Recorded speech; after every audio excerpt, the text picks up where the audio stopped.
ಶ್ರೀ ವಿಶ್ವಮಂಗಳ ಲಕ್ಷ್ಮೀ ನರಸಿಂಹಸ್ವಾಮಿ ದೇಗುಲದಲ್ಲಿ ಮಹಾ ಕುಂಭಾಭಿಷೇಕ ಹಿನ್ನೆಲೆಯಲ್ಲಿ ಸೆಪ್ಟೆಂಬರ್ 8ರಂದು ದೇವಾಲಯದಲ್ಲಿ ಮಹಾ ಕುಂಭಾಭಿಷೇಕವನ್ನು ಆಯೋಜನೆ ಮಾಡಲಾಗಿದೆ. ಶ್ರೀರಂಗಪಟ್ಟಣ ತಾಲೂಕಿನ ಬೆಳಗೋಳದಲ್ಲಿರುವಂತಹ ಪುಣ್ಯಕ್ಷೇತ್ರ ಸತತ 12 ವರ್ಷಗಳ ಕಾಲ ನಿತ್ಯ ಮಹಾಯಜ್ಞ ನಡೀತಾ ಇರುವಂತಹ ಪುಣ್ಯಕ್ಷೇತ್ರ, ಲೋಕ ಕಲ್ಯಾಣಕ್ಕಾಗಿ ನಡೀತಾ ಇರುವಂತಹ ದೀರ್ಘ ಸತ್ರ ಮಹಾಯಾಗ.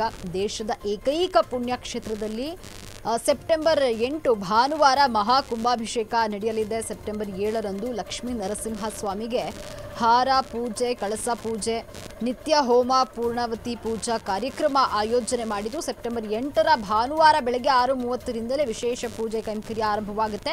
ಇನ್ನು ಬೆಳಗ್ಗೆ 7:45ರಿಂದ 8:30ರ ಒಳಗೆ ಮಹಾ ಕುಂಭಾಭಿಷೇಕ ನೆರವೇರಲಿದೆ. ಬೆಳಗ್ಗೆ 8:30ರ ಶುಭ ಲಗ್ನದಲ್ಲಿ ರಾಜಗೋಪುರಕ್ಕೆ ಕುಂಭಾಭಿಷೇಕ ನಡೆಯಲಿದೆ. ಪುಣ್ಯಕ್ಷೇತ್ರದ ದೇವಸ್ಥಾನದಲ್ಲಿ 58 ಕಂಚಿನ ಮೂರ್ತಿಗಳ ಸ್ಥಾಪನೆಯಾಗಿದ್ದು ಬಳಿಕ ಇನ್ನು ಮಹಾಮಂಗಳಾರತಿ, ತೀರ್ಥ ಪ್ರಸಾದ ವಿನಿಯೋಗ ಮಾಡಲಾಗುವಂಥದ್ದು. ಇನ್ನು ಕುಂಭಾಭಿಷೇಕ ಕಾರ್ಯಕ್ರಮದಲ್ಲಿ ಮಾಜಿ ಪ್ರಧಾನಿ ಎಚ್.ಡಿ. ದೇವೇಗೌಡರು, ಶಾಸಕರಾದಂತಹ ರಮೇಶ್ ಬಂಡಿ ಸಿದ್ದೇಗೌಡ, ಶ್ರೀವತ್ಸ ಸೇರಿ ಹಲವರು ಭಾಗಿಯಾಗಲಿದ್ದಾರೆ.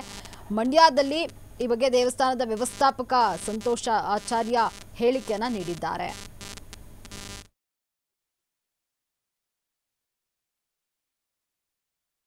ನರಸಿಂಹಸ್ವಾಮಿ ದೇವಸ್ಥಾನದ ಕುಂಭಾಭಿಷೇಕ ಕಾರ್ಯಕ್ರಮವು ನಡೆಯಲಿದೆ.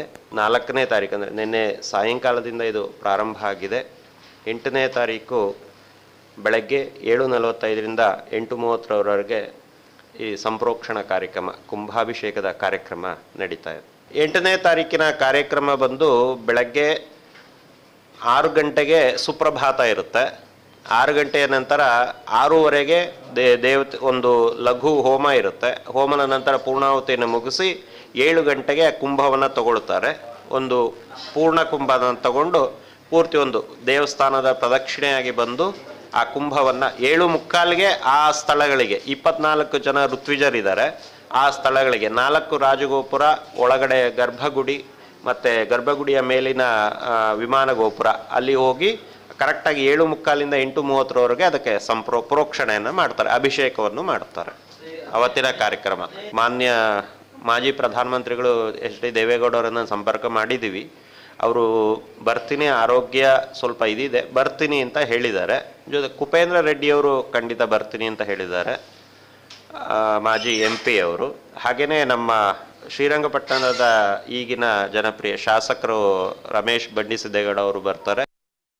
ಜೊತೆಗೆ ಮೈಸೂರು ಕೃಷ್ಣರಾಜ ಮೊಹಲ್ಲಾದ TS ಶ್ರೀವತ್ಸ ಅವರು ವಿಧಾನಸಭಾ ಸದಸ್ಯರು ಅವರು ಬರ್ತಾ ಇದ್ದಾರೆ.